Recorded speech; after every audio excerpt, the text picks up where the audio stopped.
Hello everyone, in this video I will show you how to enable or disable show fingerprint icon when screen is off in Samsung Galaxy S24 Ultra. So before starting the video, don't forget to subscribe the channel and also press the bell icon. So first of all, open settings.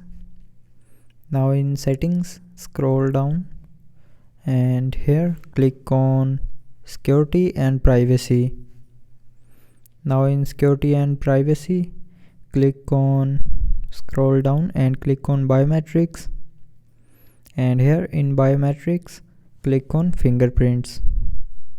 Now enter your lock screen pin, password or pattern, and here you will see a show icon when screen is off option.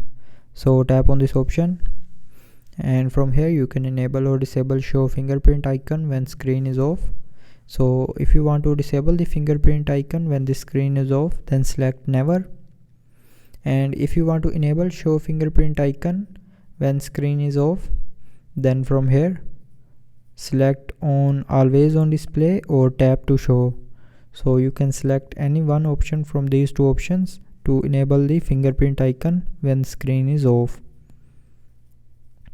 So that's how you can enable or disable show fingerprint icon when screen is off in Samsung Galaxy S24 Ultra.